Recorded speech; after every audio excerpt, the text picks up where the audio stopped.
Nak jaga kesihatan lelaki tapi tak ada masa nak pergi gym, tengok video ni sampai habis. Ini tips untuk kekal aktif untuk mana-mana yang busy tak ada masa nak exercise. Yang pertama, anda cuba target capai 10,000 langkah sehari. Anda boleh beli smartwatch ataupun pakai phone pun boleh. Kalau nak beli smartwatch, beli yang murah pun dah cukup.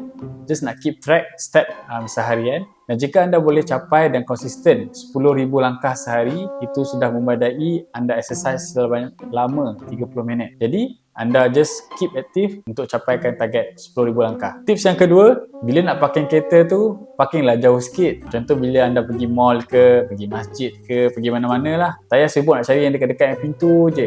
Cuba lepas ni cari yang jauh sikit. So bila parking jauh, tak ada alasan lah anda kena jalan jauh sikit. So pada masa yang sama tu, macam exercise lah untuk anda untuk kekal aktif. Tips yang ketiga, guna tangga instead guna lift. Sekarang dekat mana-mana, tempat kerja ke, mall ataupun di rumah, mana yang duduk high rise tu, semua ada tangga. Jadi kalau boleh, cuba banyakkan guna tangga. Tambah-tambah mana yang duduk 1, 2 ataupun 3 level, nak pergi 3 level atas ataupun 3 level bawah, instead tunggu lift lama-lama, buang masa, tak payah, guna je tangga. At least masa menunggu tu boleh jadi masa untuk kita exercise. Satu fakta menarik berkenaan dengan naik tangga ataupun exercise naik tangga, 30 minit exercise naik tangga bersamaan dengan 1 jam anda jogging. Jadi banyak kelebihan ni, antaranya satu, boleh jadi senaman kardio, yang kedua boleh kuatkan core muscle, dan yang ketiga anda boleh dapat benefit exercise yang lama tapi buat dalam masa yang singkat. Amalkan tips-tips ini, special untuk mana-mana yang tak ada masa ataupun busy sangat kerja. Buat benda ni seharian,